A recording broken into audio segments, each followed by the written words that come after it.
Assalamualaikum warahmatullahi wabarakatuh. Innal hamdalillah nahmaduhu wa nasta'inuhu wa nastaghfiruh wa na'udzu billahi min shururi anfusina wa sayyiati a'malina. May yahdihillahu fala mudilla lahu wa may yudlil fala hadiya lahu. Asyhadu an la ilaha illallah wahdahu la syarika lahu wa asyhadu anna Muhammadan abduhu wa rasuluh alladzi la rasula wa la nabiyya ba'dah. Ya ayyuhalladzina amanu taqullaha haqqa tuqatih wa la tamutunna illa wa antum muslimun, amma ba'd. Bapak dan Ibu kaum muslimin dan kaum muslimat yang dirahmati oleh Allah Subhanahu wa taala. Pada malam hari ini kita lanjutkan pembahasan dari kitab Sahih Muslim, yaitu bab yang ke-29, masih dalam kitab Al-Janaiz, yaitu bab yang ke-29, yaitu bab fil lahdi wa nasbil labin 'alal mayyit. Bab tentang lahat atau liang lahat dan menegakkan bata kepada atau terhadap mayat. Itu bab yang menjelaskan tentang lahat, liang lahat, yaitu tempat yang menjorok ke kiblat. Maka kalau kita menggali kuburan ada yang disebut dengan syakun. Syakun itu yaitu bagian tengah kuburan yang digali yang besar. Kemudian ada lahat. Lahdun yaitu bagian tempat mayat itu ditidurkan yang menghadap ke kiblat, itu disebut lahat. Dan juga nasbul labin 'alal mayyit, yang juga menegakkan labin yaitu bata kepada si mayat tersebut. Hadis yang ke-2237 dari kitab Sahih Muslim. Hadis ini dari Sa'ad bin Abi Waqqas radhiyallahu ta'ala anhu qala fi maradihi alladhi halaka fihi ilhadu li lahdan wansibu alayya labin nasban kama suni'a bi Rasulillah sallallahu alaihi wasallam. Yaitu dari sahabat Sa'ad bin Abi Waqqas radhiyallahu ta'ala anhu, beliau berkata ketika beliau sakit, yang dalam sakit itu beliau meninggal, beliau berwasiat kepada keluarganya dengan mengatakan ilhadu li lahdan, itu buatkanlah bagiku nantinya lahat, wansibu alayya al-labin nasban, dan tegakkanlah kepadaku nantinya bata kama suni'a bi Rasulillah sallallahu alaihi wasallam, sebagaimana yang dilakukan terhadap Rasulullah sallallahu alaihi wasallam. Maka hadis ini menunjukkan, atau para ulama menjelaskan bahwasanya faedahnya, bahwasanya dianjurkan atau disunahkan untuk membuat lahat. Di mana Nabi sallallahu alaihi wasallam mengatakan dalam hadis yang lain, al-lahdu lana. Itu lahat itu adalah buat kita. Maksudnya sunnah dalam mengubur seorang muslim adalah dibikin lahatnya, yaitu lubang yang menjorok ke dalam dan menghadap kiblat. Tentunya ini bagi yang di tempat atau di tanah yang memungkinkan. Dan alhamdulillah di tempat kita bisa. Tapi bisa juga kalau seandainya di daerah-daerah yang enggak bisa, kalau dibikin lahatnya ke runtuh, maka para ulama menjelaskan boleh. Tidak. Tapi tentunya yang lebih utama adalah mengupayakan lahat ini, karena ini yang diajarkan oleh Nabi sallallahu alaihi wasallam. Dan juga disunahkan untuk menegakkan labin atau batu bata bagi mayat tersebut, sebagaimana juga ini dilakukan terhadap Rasulullah sallallahu alaihi wasallam.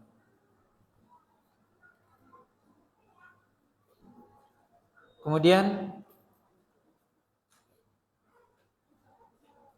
Bab selanjutnya disebutkan oleh Imam Muslim atau Imam Nawawi, ja'alal qatifah fil qabri, yaitu menjadikan atau meletakkan qatifah, yaitu kain di dalam kuburan.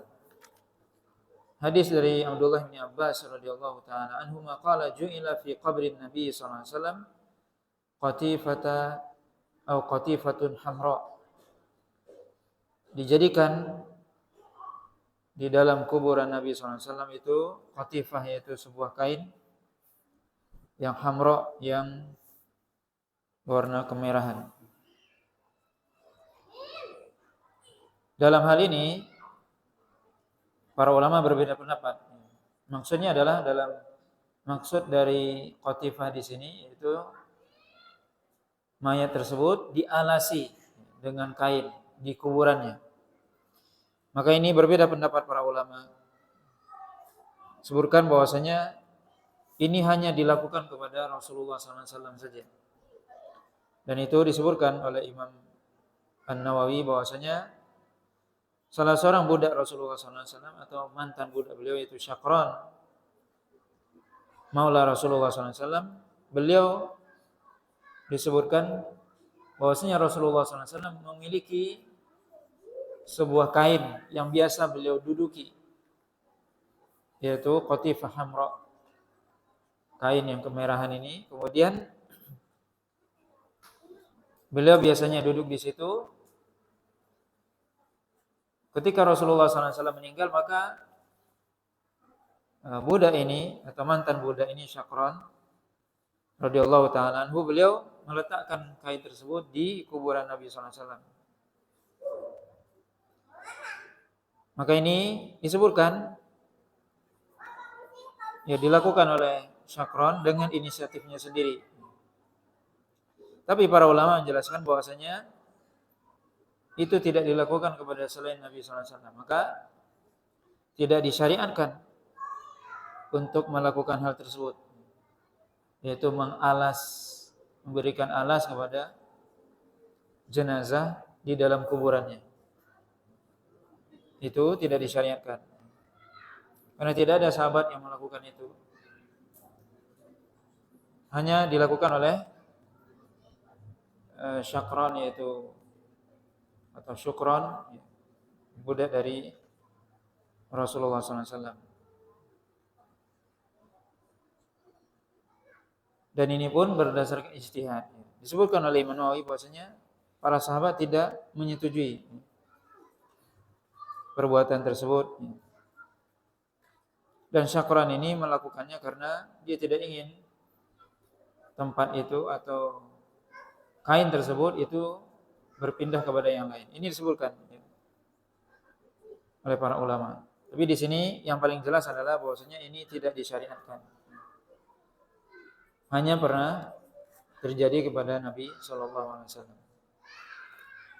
Kemudian bab selanjutnya yaitu bab al-amru bitaswiyatil qabri, yaitu bab tentang diperintahkannya untuk meratakan kuburan.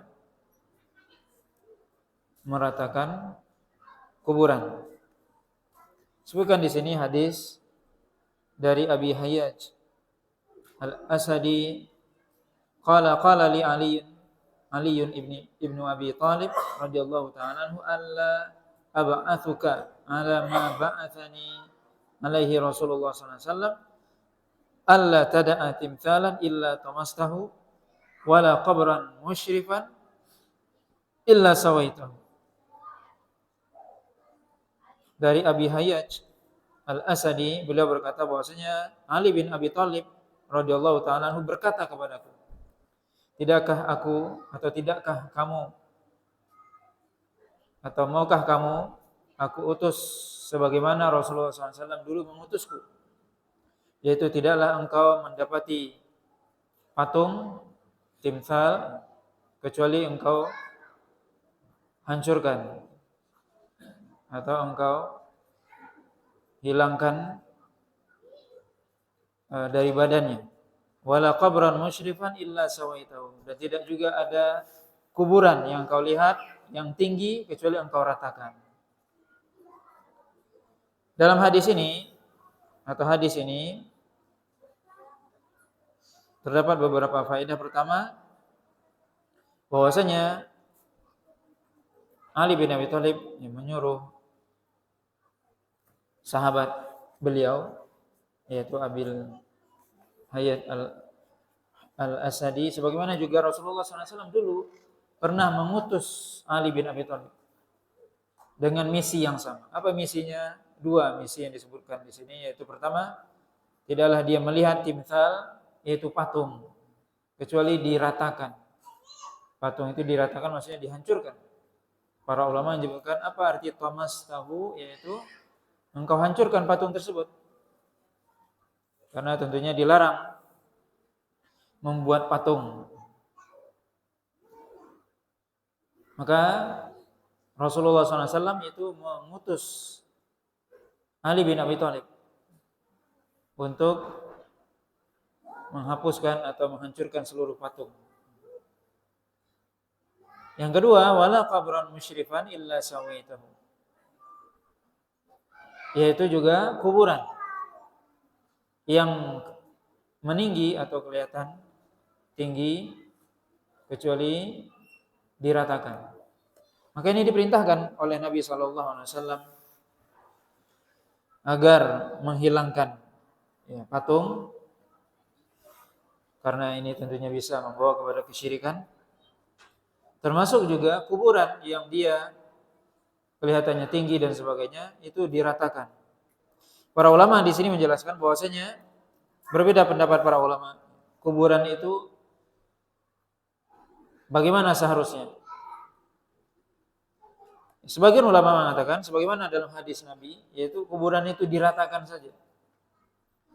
Sebagian lagi mengatakan boleh ditinggikan 1 jengkal, seperti punuk yang mungkin sering kita lihat, dan itu pendapat sebagian para ulama. Boleh sebagai penanda, sebagai penanda. Sebab kalau dia mungkin rata, tidak ada, ini mungkin dikhawatirkan akan diinjak oleh orang dan sebagainya karena dia tidak tahu, dan itu tidak dibolehkan. Maka di sini disebutkan bahwasanya bolehnya meninggikan kuburan itu pun diberikan rukhsah keringanan hanya 1 jengkal. Apa larangan ini? Hikmahnya agar Rasulullah SAW itu menutup segala celah pintu menuju kesyirikan. Bab setelah ini akan disebutkan. Bab setelah ini yaitu bab an-nahyu an tajsis al-qabri wal bina alaihi, yaitu larangan tajsis, yaitu menyemen, membuat semen kuburan dan membangun kuburan tersebut. Hadis dari Jabir bin Abdullah radhiyallahu taala anhu qala naha Rasulullah sallallahu alaihi wasallam ayyajassas al-qabru wa ayyaquda alaihi au ayyubna alaihi. Rasulullah SAW kata Jabir melarang untuk kuburan itu disemen, apalagi di keramik kalau zaman kita gitu, dan sebagainya. Kenapa? Karena ini termasuk berlebihan, ghulu, berlebihan terhadap kuburan, dan termasuk israf, membuang-buang harta dengan hal yang tidak bermanfaat. Wa ayyaquda alaihi, dan dilarang juga duduk di atas kuburan. Kalau ini menghinakan kuburan. Maka 2 celah ini ditutup oleh Nabi SAW. Seorang yang dia membangun kuburan, mengeramik dan sebagainya, itu berlebihan, ghulu. Sebaliknya juga dilarang menghinakan kuburan, duduk-duduk di kuburan. Ini dilarang. Termasuk juga duduk melewati kuburan, itu dilarang, berjalan di atasnya. Wa ayyubna alaihi, ini yang ketiga, itu membangun kuburan. Dan ini tentunya lebih umum, membangun, dia bangun kemudian dia keramik dan sebagainya. Ini semua dilarang. Maka ini adalah diantara larangan dari Nabi SAW yang diberikan dari sahabat Jabir bin Abdullah radhiyallahu taala anhu, di mana Rasulullah SAW melarang ini tentunya ada faedahnya.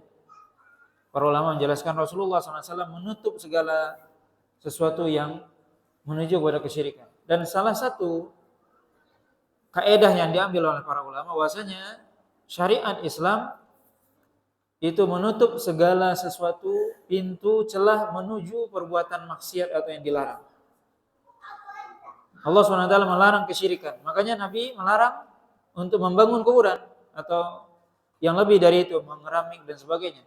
Dibikin kubah dan semuanya. Ini berlebihan.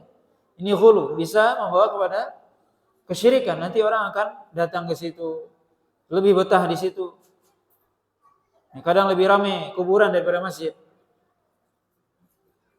Maka ini dilarang, berlebihan di kuburan. Segala sesuatu yang menuju kepada maksiat itu ditutup oleh Nabi SAW. Maka ini kita bisa lihat bahwasanya Allah SWT melarang kesyirikan, maka Nabi SAW menutup pintu menuju kesyirikan. Allah SWT misalnya melarang berzina, Allah katakan wala taqrabu zina, jangan mendekati zina. Maka Nabi SAW melarang berduaan dengan wanita yang bukan mahram. La yakhluwanna ar-rajul bi imra'atin illa kana syaitanu thalithuhuma, kata Nabi. Tidaklah seorang laki-laki berdua dengan wanita yang bukan mahram kecuali syaitan yang ketiga. Ini menutup pintu. Menutup pintu menuju perbuatan maksiat. Maka ini syariat Islam yang para ulama menyebutkan itu dalil yang disebut dengan saddud dzari'ah, menutup jalan menuju perbuatan dosa dan maksiat. Dan dosa paling besar tentunya kesyirikan. Dan itu sudah memang diberikan warning, peringatan yang keras dan tegas dari Nabi SAW. Bahkan termasuk wasiat Nabi SAW yang terakhir sebelum meninggal, yaitu untuk tidak boleh membangun di kuburan, dilarang. Ini larangan dari Nabi SAW. Kemudian juga larangan untuk menghinakan kuburan. Ini dua kutub yang berbeda. Kutub yang pertama itu mengagungkan kuburan, berlebihan dalam kuburan. Kutub yang kedua apa? Menghinakan kuburan. Ya, dia duduk-duduk di kuburan, dia jalan di kuburan tersebut. Ini juga dilarang. Nabi SAW mengatakan wa ayyaquda alaihi. Tidak boleh ya duduk di kuburan. Makanya Nabi SAW menyebutkan dalam bab selanjutnya, an-nahyu anil julus alal qabri was salatu atau was salati alaihi. Larangan duduk di atas kuburan dan salat menghadap kuburan. Hadis dari Abi Hurairah radhiyallahu taala anhu qala Rasulullah sallallahu alaihi wasallam la ay yajlis ahadukum ala jamratin fatuhriqa thiyabahu fatakhlusa ila jildihi khairun lahu min ay yajlis ala qabrin. Kata Nabi sallallahu alaihi wasallam, sungguh salah seorang di antara kalian itu duduk di atas bara api, kemudian terbakar bajunya, kemudian terbakarnya itu sampai kepada kulitnya, itu lebih baik daripada dia duduk di atas kuburan. Kita bisa bayangkan. Kata Nabi SAW, lebih baik duduk di atas arang, di atas apa? Api. Kemudian terbakar baju kita, kemudian sampai terbakar kulit kita, itu lebih baik daripada duduk di atas kuburan. Ini menunjukkan bahwasanya duduk di atas kuburan larangannya sangat keras, tegas, ya, termasuk dosa besar. Karena ini dilarang oleh Nabi SAW dan ini diancam dengan ancaman yang keras. Sebagaimana seorang muslim itu dihormati ketika dia hidup, maka juga ketika dia sudah meninggal dihormati. Maka dilarang duduk di atas kuburan, menghinakan. Dan seolah-olah orang yang duduk di situ tidak mengambil pelajaran. Pertama, dia menghinakan muslim yang ada di situ, di kuburan tersebut. Yang kedua, dia seolah-olah tidak, orang yang duduk-duduk biasanya apa? Menganggap remeh, enggak mengambil pelajaran. Padahal kita kalau melewati kuburan itu dianjurkan untuk berdoa dan mengambil pelajaran ketika ziarah kubur. Kata Nabi SAW, yaitu diperintahkan kita. Kuntu nahaitukum an ziyaratil qubur fazuruha fa innaha tudzakkirukumul akhirah, kata Nabi SAW. Dulu pertama kali aku melarang kalian ziarah kubur, tapi sekarang ziarahlah. Kenapa? Karena akan mengingatkan kalian kepada akhirat, kata Nabi SAW. Maka sekarang ketika dia lewat di kuburan, ada adabnya. Masuk ke kuburan, kita dianjurkan baca doa. Assalamualaikum ya ahla diyar minal muslimin wal muslimat wa inna insyaallah bikum lahiqun asallallahu lana wa lakum al-afiyah. Ada doa yang kita mendoakan orang yang di kuburan dan juga kita sendiri, dan mengingatkan kita bahwasanya kita akan mengikuti mereka. Maka orang yang duduk di atas kuburan berarti apa? Seolah-olah enggak mengambil pusing, ya enggak. Ya santai saja dia duduk, berarti apa? Enggak mengambil pelajaran. Biasanya di ini kuburan. Mestinya mengambil pelajaran. Menunjukkan berarti hatinya sudah keras. Kalau kita di kuburan tidak bisa mengambil pelajaran, lalu di mana kita bisa mengambil pelajaran? Kalau di tempat seperti kuburan, hati kita enggak lembut, kapan lagi hati kita ini menjadi lembut? Maka orang yang dia duduk-duduk di atas kuburan, berarti apa? Hatinya keras. Enggak mengambil pelajaran dengan apa yang ada di sekitarnya yang dia lihat. Ada kuburan di hadapannya, di sekelilingnya. Kemudian dia duduk-duduk saja. Maka ini dilarang oleh Nabi SAW. Kemudian juga Nabi SAW mengatakan yubna tentunya lebih umum. Ya, bahwasanya kita dilarang membangun kuburan bagaimanapun bentuknya. Dilarang oleh Nabi SAW. Kecuali tadi disebutkan oleh para ulama, boleh meninggikan sejengkal demi keamanan kuburan itu, misalnya supaya tidak digali atau dirusak oleh hewan buas dan sebagainya. Tapi selain itu tidak.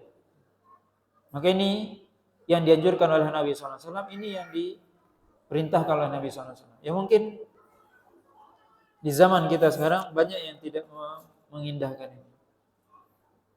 Coba kita banyak melihat yaitu kuburan itu dibangun dengan bagus dan sebagainya. Kemudian kadang dibangun yang lebih besar lagi, kemudian ada kubahnya macam-macam. Ini berlebihan dengan kuburan. Ini yang dilarang oleh Nabi SAW. Yang mana dikhawatirkan orang itu akan meminta kepada kuburan. Ini dilarang oleh Nabi. Kemudian hadis selanjutnya dari Abi Marthad Al-Ghanawi radhiyallahu ta'ala anhu qala Nabi sallallahu alaihi wasallam la tajlisu 'alal qubur wa la tusallu ilaiha. Yaitu janganlah kalian duduk di atas kuburan dan janganlah salat di kuburan atau menghadap kuburan. Ini dilarang oleh Nabi sallallahu alaihi wasallam juga. Maka hadis ini la tusallu ilal qubur wa la tajlisu 'alaiha, hadis Abi Marthad Al-Ghanawi radhiyallahu ta'ala anhu, ini menguatkan hadis sebelumnya. Yaitu kita dilarang untuk duduk di atas kuburan, kemudian dilarang salat di kuburan atau menghadap kuburan. Maksudnya salat di kuburan ya, kecuali salat yang pernah dilakukan oleh Nabi SAW ketika seorang yang membersihkan masjid kemudian meninggal, kemudian Nabi salat di situ. Tapi itu salat jenazah. Selain itu maka tidak disyariatkan, tidak dibolehkan salat di kuburan. Maka dilarang kita salat di kuburan atau menghadap ke kuburan. Seorang salat kemudian di hadapannya kuburan, atau dia salat di pekuburan itu. Nabi SAW mengatakan la taj'alu buyutakum maqabir. Jangan kalian jadikan rumah kalian sebagai kuburan. Apa maksudnya? Bahwasanya di rumah itu tempat sholat, tempat beribadah, sedangkan kuburan tidak. Makanya rumah yang tidak sholat penghuninya di dalamnya, tidak dibacakan Al-Quran, maka seperti kuburan. Kata Nabi, la taj'alu buyutakum maqabir. Jangan kalian jadikan rumah kalian sebagai kuburan. Itu apa? Di mana kuburan itu tidak boleh sholat di situ. Nah, kalau kita enggak sholat di rumah kita seperti kuburan. Walaupun rumah kita besar seperti istana, itu kuburan menurut Rasulullah SAW. Maka Nabi SAW melarang sholat di kuburan atau menghadap kuburan. Sholat menghadap kuburan, kuburan di hadapannya. Maka ini tidak dibolehkan. Kenapa ini dilarang semua? Sebagian orang mengatakan saya akan sholat menyembah Allah, bukan menyembah kuburan. Ini yang tadi kita sebutkan bahwasanya dalam syariat Islam disebut dengan saddud dzari'ah, menutup celah menuju perbuatan dosa. Ketika Rasulullah SAW melarang sholat menghadap kuburan, tujuannya agar kita tidak menyembah kuburan. Ini ditutup oleh Nabi SAW celah tersebut, jalan tersebut. Maka tidak bisa kita mengatakan, oh saya menghadap kuburan, tapi hati saya tetap menghadap Allah. Tidak. Islam melarang itu semua. Dan ini kekhususan syariat Islam. Bagaimana Allah dan Rasulnya melarang suatu perkara, maka kemudian Allah SWT akan menutup celah jalan menuju perkara yang dilarang tersebut. Dan ini menunjukkan kesempurnaan syariat Islam. Sebab kalau seandainya dibolehkan sholat menghadap kuburan, maka ini dikhawatirkan seorang akan lambat laun nantinya akan mengagungkan kuburan tersebut, kemudian naudzubillah kemudian menyembah kuburan tersebut, meminta kepada orang yang sudah meninggal tersebut. Ini yang ingin ditutup oleh Rasulullah SAW. Kemudian bab selanjutnya yaitu as-salatu 'alal janazah fil masjid. Yaitu salat jenazah di masjid. Salat jenazah di masjid.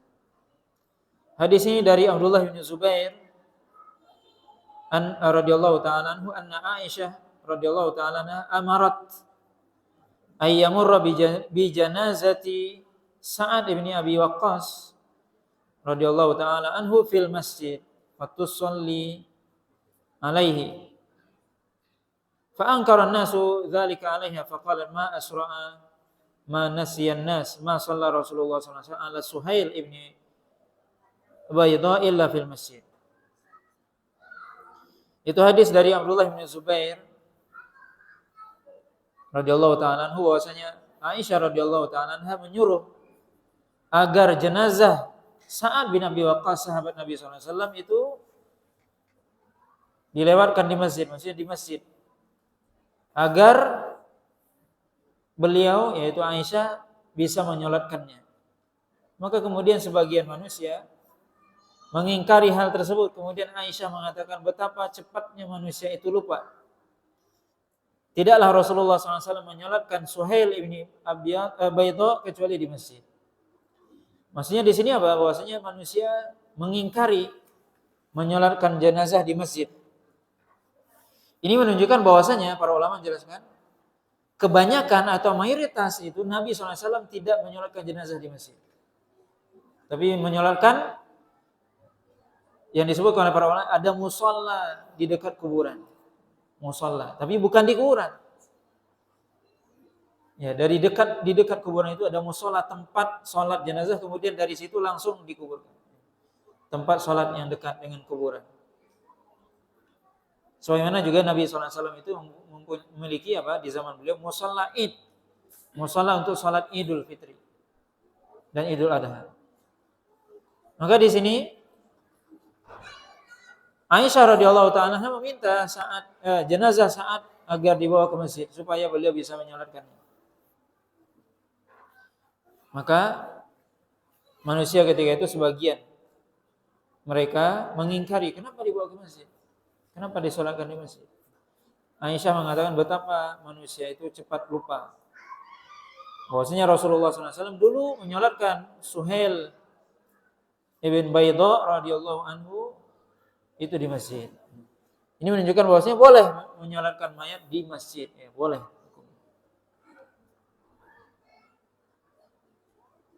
Riwayat selanjutnya juga dari Abdullah bin Zubair, yuhaditsu an Aisyah annaha lamma tufiya Sa'ad bin Abi Waqqas arsala azwajun Nabi sallallahu alaihi wasallam ayyamurru bi janazatihi fil masjid.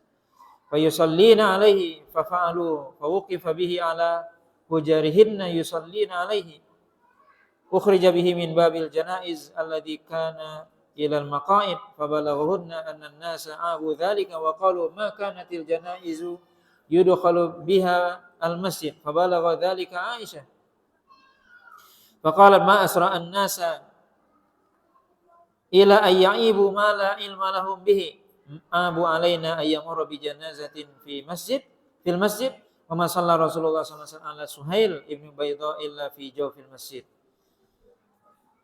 Abdullah bin Zubair menceritakan bahwasanya Aisyah menceritakan dulu ketika meninggal Sa'ad ibnu Abi Waqqas radhiyallahu taala maka istri-istri Nabi. Riwayat pertama Aisyah sendiri. Riwayat kedua adalah istri-istri Nabi,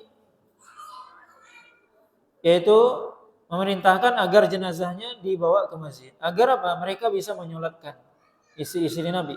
Menyolatkan siapa? Yaitu Sa'ad bin Abi Waqqas radhiyallahu taala. Maka kemudian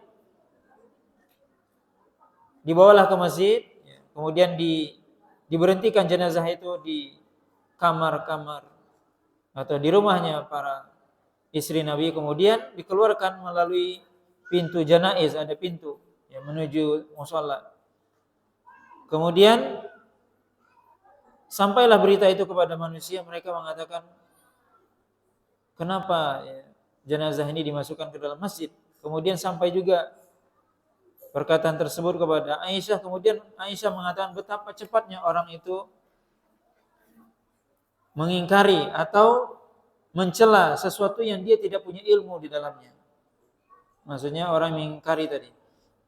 Mereka mengingkari jenazah itu dibolehkan masuk ke dalam masjid. Kata Aisyah, bukankah dulu dan tidaklah Rasulullah SAW menyolatkan Suhail ibnu Baidha kecuali di tengah masjid.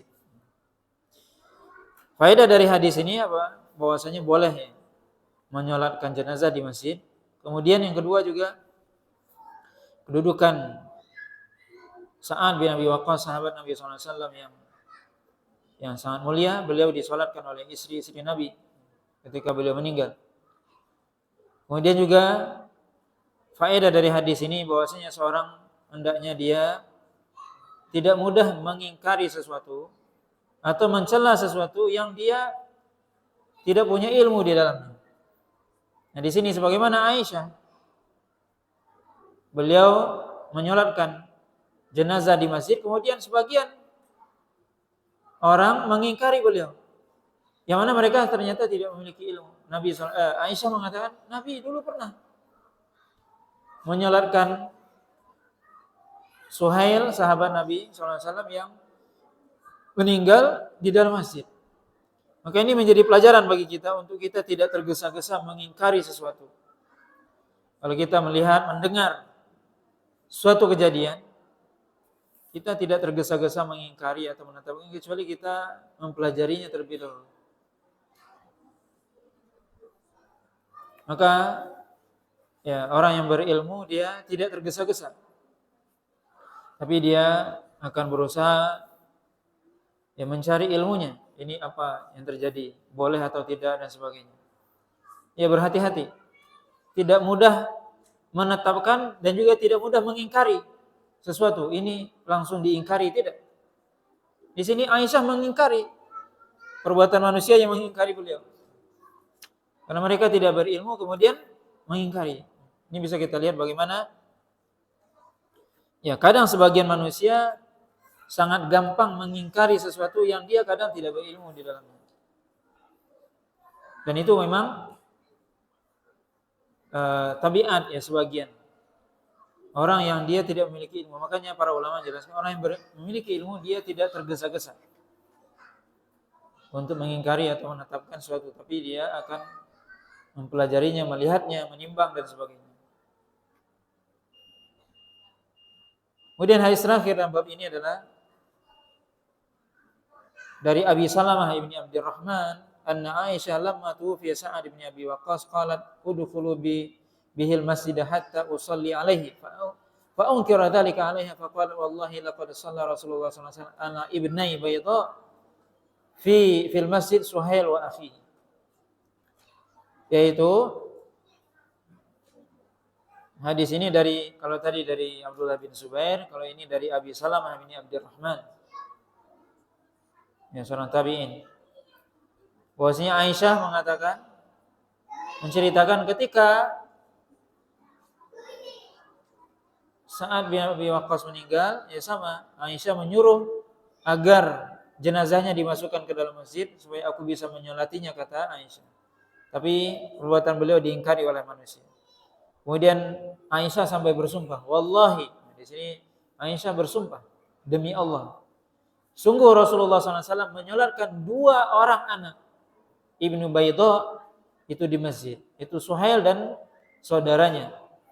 Nah, ini disebutkan bahwasanya Nabi SAW menyolatkan 2 orang dari anak Baydah, yaitu Suhail dan saudaranya, itu di masjid. Ini sampai Aisyah bersumpah, menunjukkan bahwasanya ya apa yang beliau lakukan ya benar, karena beliau sendiri yang menyaksikan Aisyah bahwasanya Rasulullah SAW menyolatkan sahabat itu di masjid. Maka hadis ini menunjukkan ya, bolehnya menyolatkan jenazah di masjid. Nah, wallahu ta'ala mungkin sampai di sini pembahasan tentang menyolatkan jenazah di masjid. Wallahu ta'ala nanti akan kita lanjutkan beberapa bab lagi di akhir kitab Janaiz.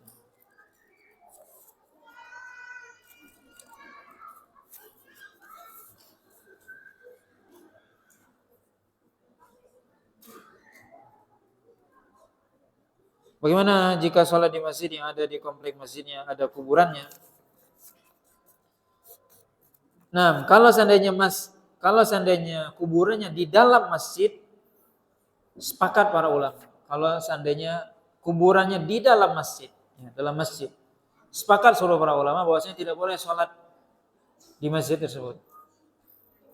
Baik itu di dalamnya, itu di depan, di belakang, di samping. Kalau itu di dalam masjid nggak boleh. Sepakat seluruh para ulama. Bagaimana kalau seandainya di luar masjid? Di teras, bagaimana teras? Sebagian para ulama akan teras masjid masuk dalam hukum masjid.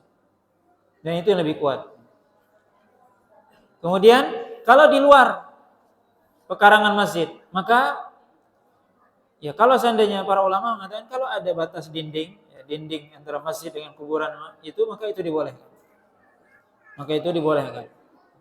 Sebagian ulama melarang kalau seandainya itu di depan atau di jihatul qiblah. Tapi pendapat yang lain mengatakan boleh kalau di situ ada dinding pembatas. Maka dalam hal ini tentunya lebih hati-hati kita tidak sholat ya, di masjid yang di situ ada kuburan. Ya, yang jelas kalau dia ada di dalam masjid, sepakat para ulama itu nggak boleh, atau di terasnya. Tapi kalau sudah di luar, di pekarangan masjid, maka sebagian ulama membolehkan. Kalau misalnya di luar, di belakang, itu dibolehkan, nggak apa-apa. Adapun di jihatil qiblah, di depan, maka itu ya kalau seandainya ada dinding pembatasnya, dinding masjid dengan kuburan tersebut, maka itu dibolehkan. Tapi memang tentunya sebaiknya kita tidak menguburkan jenazah di masjid, atau baik itu di luar, ya, di depan ataupun di belakang. Maka ini sebenarnya kebiasaan yang tidak ada dasarnya. Sebagian orang, wallahu ta'ala, kita lihat di tempat kita ada sebagian orang yang mereka, kalau kita dengar itu wasiat. Ada seorang yang misalnya dia mewakafkan tanah, kemudian dia dirikan masjid di situ, kemudian dia katakan, aku nanti kalau mati kuburkan depan masjid. Nah, ini sebaiknya tidak dilakukan. Kenapa? Karena ini tradisi yang tidak diajarkan oleh Nabi SAW. Kuburan itu ada tempatnya sendiri. Ya, bukan di depan masjid. Walaupun itu pekarangan masjid, maka sebaiknya dihindari, ya, dihindari. Maka kebiasaan tradisi ini harusnya dihilangkan. Kalau kita ingin dikuburkan di kuburan kaum muslimin. Seluruh para sahabat itu dikuburkan di Baqi. Cuma Nabi saja yang di di rumah Aisyah, karena memang ada hadis bahwasanya seluruh para nabi meninggal, di mana dia meninggal di situ dia dikuburkan, tidak boleh dikeluarkan, tidak boleh dibawa kemana-mana. Maka Nabi meninggal di rumah Aisyah, maka dikuburkan di rumah Aisyah, di kamar Aisyah. Seluruh sahabat dikuburkan di mana? Sebagian besar di Baqi. Maka sebaiknya kita apa? Meninggalkan tradisi tadi yang dia dikuburkan di masjid, baik itu di samping, di belakang, di teras. Ini adalah kebiasaan yang tidak baik. Sebaiknya apa? Ditinggalkan ini. Karena tidak ada dilakukan oleh Rasulullah SAW. Para sahabatnya tidak melakukan itu. Orang-orang yang mulia, orang-orang yang dijamin surga, para sahabat tidak melakukan itu. Mereka semua dikuburkan di tempat yang sama, di Baqi. Maka ini tentunya yang lebih utama, ya, untuk tidak kita dikuburkan di masjid. Ya.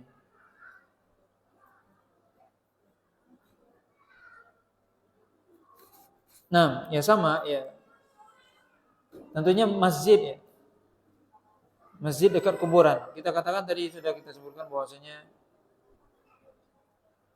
kalau bisa tentunya dipisah antara masjid dengan kuburan. Kenapa? Karena ini semua menutup jalan menuju kesyirikan. Kenapa kita mendekatkan kuburan dengan masjid?